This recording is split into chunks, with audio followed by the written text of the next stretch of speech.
गंगा में ही क्यों डालते हैं अस्थियां? यमराज ने बताया गहरा रहस्य।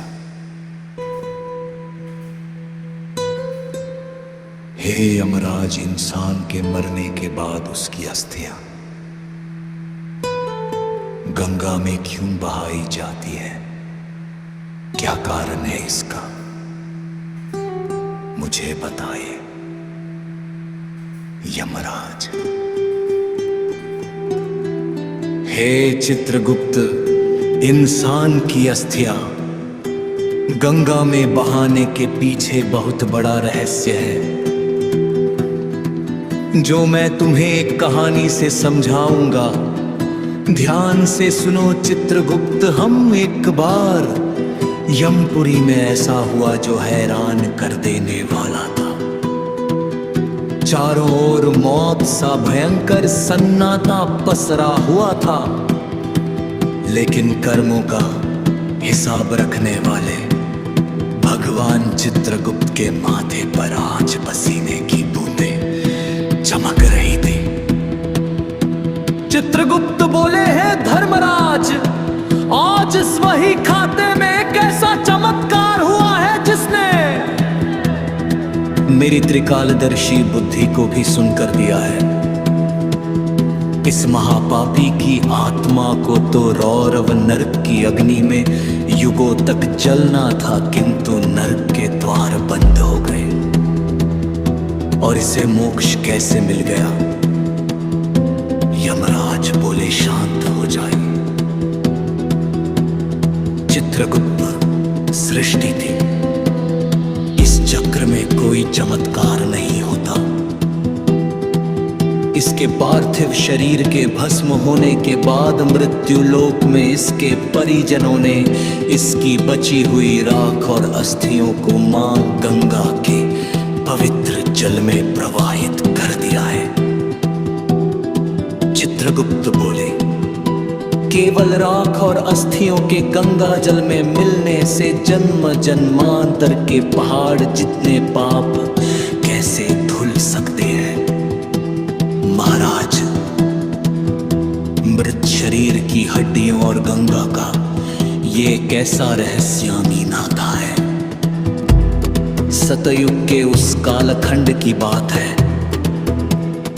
चित्रगुप्त जब अयोध्या के राज सिंहासन पर चक्रवर्ती सम्राट सगर विराजमान थे। महाराज, सगर की रानी सुमति के गर्भ से उन्हें 80,000 पुत्रों की प्राप्ति हुई थी। 80,000 बलशाली राजकुमार, उनके बल का कोई अंत नहीं था, किंतु सपार शक्ति ने उनके भीतर एक भयंकर अहंकार को जन्म दे दिया था। गला साफ करने की आवाज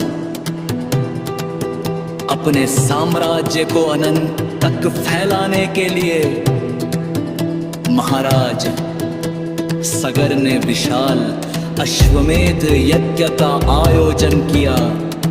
जब यज्ञ का घोड़ा छोड़ा जाने लगा, तब सम्राट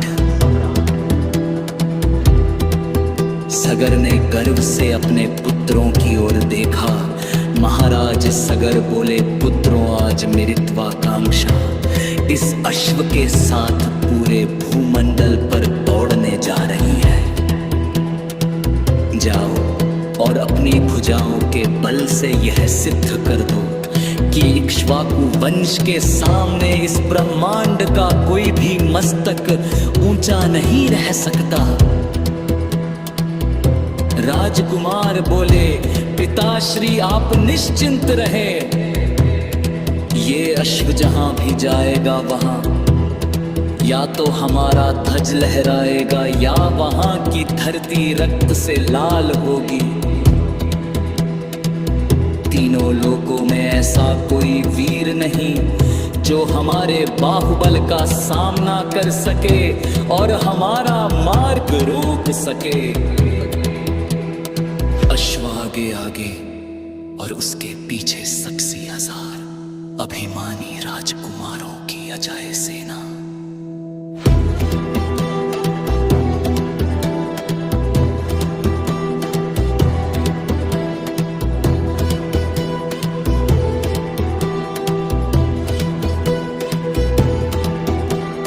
उनके चलने से धरती ऐसे कांपती थी मानो प्रलय आ गई हो।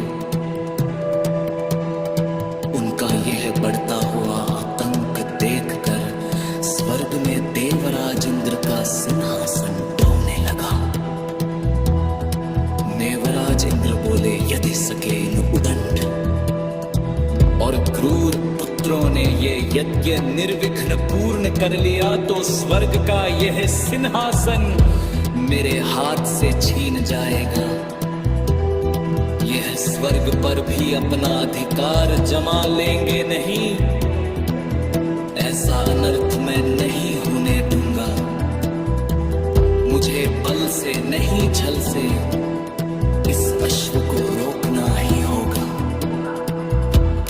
जब सगर के पुत्र विश्राम कर रहे थे तब इंद्र ने माया का रूप धरकर उस यज्ञ के घोड़े को चिढ़ा लिया। इंद्र उस घोड़े को लेकर सीधे पाताल लोक की असीम और भयानक गहराइयों में चले गए। वहां साक्षात भगवान विष्णु के अंशावतार परम तपस्वी महर्षि कपिल घोर समाधि में लीन थे। इंद्र ने चुपचाप उस अश्व को महर्षि के आश्रम में बांधा और वहां से अंतर्धान हो गए।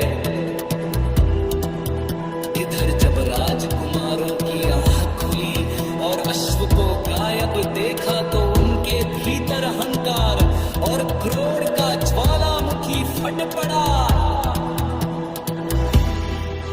राजकुमार बोले, हमारे अश्व को चुराने का दुस्साहस किसने किया?